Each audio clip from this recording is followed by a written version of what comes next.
Hello, magical people. My name is Lumenyxx, and I'd like to thank you so much for being here with me today. I hope that the universe has been treating you kindly since last we were together. This is going to be one of the more unstructured videos. Um, so, sometimes I want to talk a little bit about pressure, and I'm also kind of curious to see where this goes.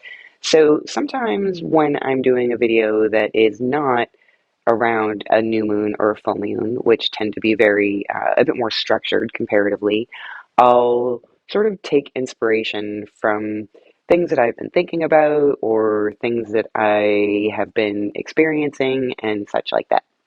So, one thing that I've noticed though is that sometimes an idea will come to mind, like for example, the power of a name, which is one that's come to mind quite a few times.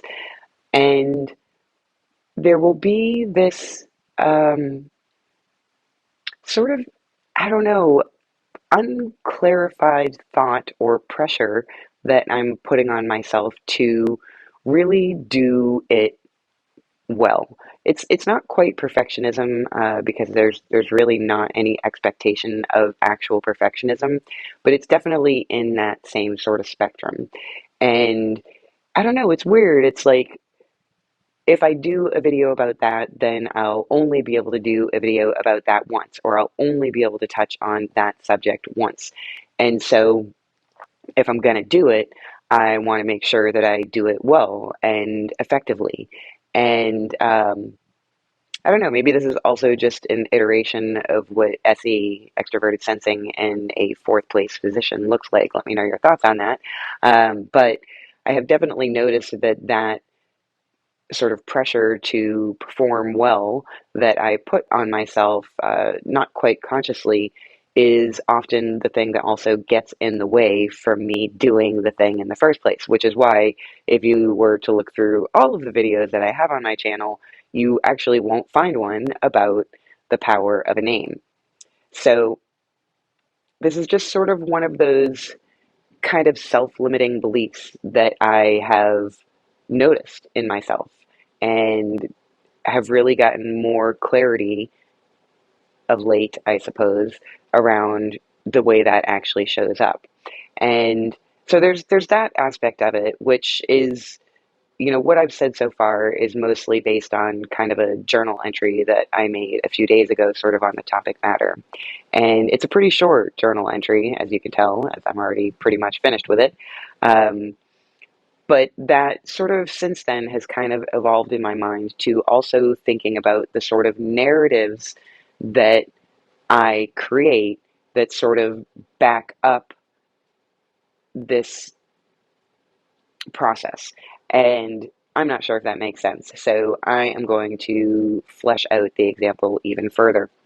So, as we were talking about with the making of a video, for example, and having this pressure to want to do it well and want to do it right. And I'm not even sure pressure is exactly the right word. It is, but it's like there's a self expectation there that's happening. And sort of behind that are a bunch of narratives that just sort of show up in whole or in part. And so, in that example, one narrative would be, well, if you really want to tell that story, it's going to be pretty vulnerable because you're going to have to kind of tell your own story of, what I have experienced out of the changing of a name and finding a forever name, as my friend Steph puts it, finding my forever name well into adulthood.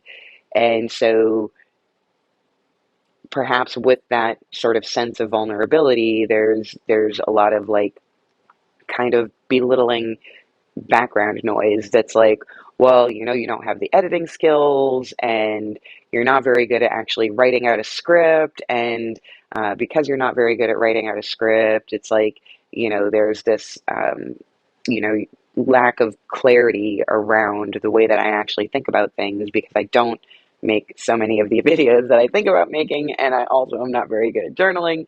So these things don't really get fully fleshed out. And before you know it, I'm kind of sort of on some semi conscious level, anyways. I think it used to be a lot more unconscious.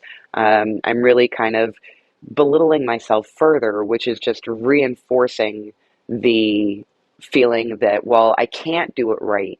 So if I can't do it right, then I'm just not going to do it at all. And so, yeah, that's how that narrative in that particular example shows up.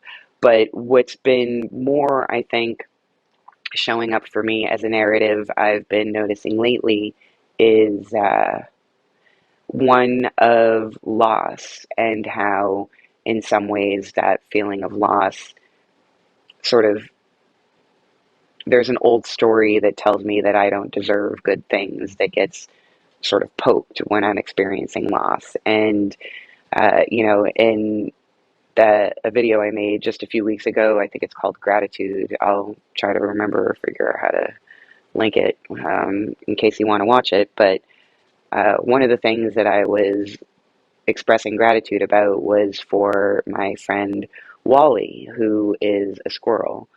And I always forget his full honorifics, so pardon me looking away from the camera, and I just want to pull it up. Uh, Sir Wally the Brave and Resilient, Lord of the Lowlands, tiny steward of my little heart, precious wobbly leaper. All right, I'm going to try and say that again to give him his full due. Sir Wally the Brave and Resilient, Lord of the Lowlands, tiny steward of my little heart, precious wobbly leaper. So I mentioned him in that video about gratitude, and at the end of that video, there was a video that I actually had shot of him during that day. And the last time I had seen him was the day after that video that I made. And he's a little squirrely friend I've been seeing for a few years. And so, especially given the fact that it's winter and the regularity with which I usually see him, it's been, I think, a couple weeks or close to it. And so there have been these parts kind of showing up. And there's the part that continues to hope, because I'm pretty sure that it was probably during a more bountiful time of year when squirrels might come across snackums easier. But there have definitely been times over the last few years where I haven't seen him for a couple of weeks here and there. And I always fear the worst. And then he pops up and I'm just so elated.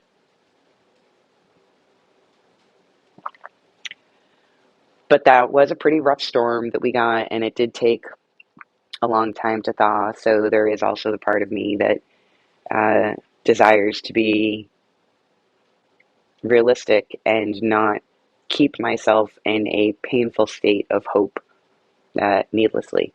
And remaining in that place of hopefulness was uh, keeping any actual true grieving of this tiny little loss of my little friend from really taking place. And I feel like that dam has started to break over the last couple of days as, I've really been keeping what I've been sort of in my mind referring to as Wally Watch, which is, I'm fortunate enough to work from home and so spend a very great deal of my time in this space. And, am just many times a day looking out the windows or opening the window and popping my head out as much as I can, or going out into the front porch or whatever, just keeping my eye out for him. There's a moment when the hope just became more painful than helpful. And I thought that that was an interesting sort of thing to notice, is that when hope becomes painful. And that one I'm still kind of picking apart a little. But one of the other things that's kind of come up is this just, re-triggering some feelings of loss and grief, which have been pretty big and very intense themes over the last few years. And it's by no means re-dipping as fully as before, because, well, they are still wounds, they're more like bruises than open wounds. So there's some feelings of, I guess, bitterness and resentment about how I can't have things that I really value or things that I am very grateful for because it seems like every time I do, they just get taken away from me, which is, of course, not true. There are still a great many things in my life that I am grateful for that have not gone away. So narratives aren't always true, but sometimes when we're in a hurt place, they may feel very true. There's also a lot of judgment over how I should have done something that I didn't.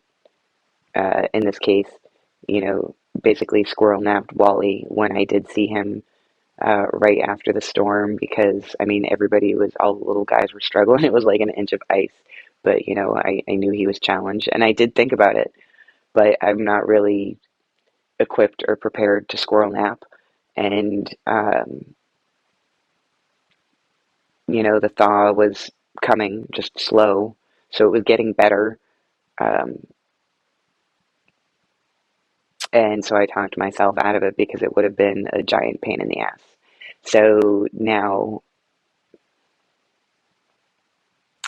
that's definitely an error that's not only coming up, but still feels true and painful enough that even in this moment it's bringing tears to my eyes. So, you know, a narrative here that's coming up that's painful is about how,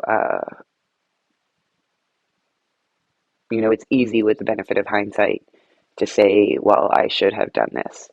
And there have been just an unfortunate number of times that uh, it's easy for me to intellectualize misfortunes by somehow self-blaming. And that, you know, feeds into other narratives about being overly responsible for other things or other people that I'm not actually responsible for. So, like I said, just a lot of thicker, heavier narratives kind of coming up as I am just, you know, slowly working up to and processing the grieving of losing this wonderful little squirrel who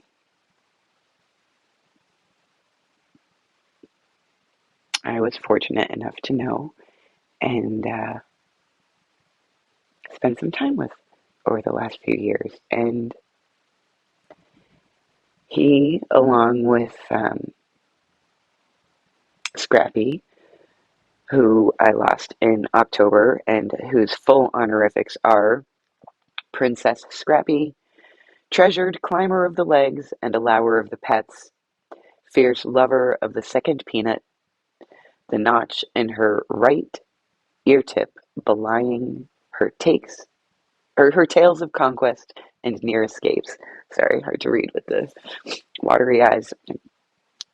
Probably could use some new glasses.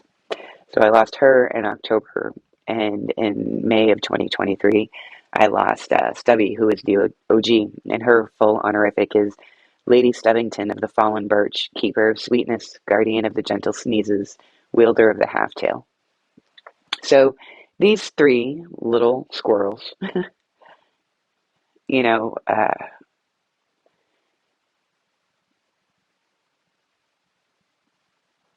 they saw me through the hardest time of my life.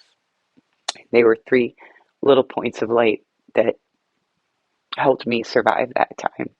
And so it's only fitting that I grieve their loss and their passing. And it's okay to do that while not holding all of the painful, untrue narratives. So I'm giving myself permission to try and release those a little bit more. Because as with the first and significantly less emotionally charged example of the making of the video and the narrative that shows up around that, these beliefs these stories that we tell ourselves do end up limiting us from the experiences that we have. And back to the squirrels, it's very easy and very tempting when our heart is hurt, especially, to want to protect ourselves from experiencing such pain again in the future. But you know what? Nah. I still got Queen Irene, whose honorifics have not been fully written yet, but Queen Irene the Discerner, or Queen Irene of impeccable discernment, I think will be her first. She's the only squirrel I've ever met who regularly turns down peanuts because it's just not the right one for her. So she's still here, and I will still open my heart to her and little Gigi, Gentle George, and Little Warrior, sometimes called L-Dubs, and the others that don't yet have names. And I'll also try to keep my heart open to other experiences, regardless of the undeniable fact that where there is love, where there is joy, there is the potential for pain. And that is inescapable and okay, and I'm not going to let that hold me back. And I hope you don't either.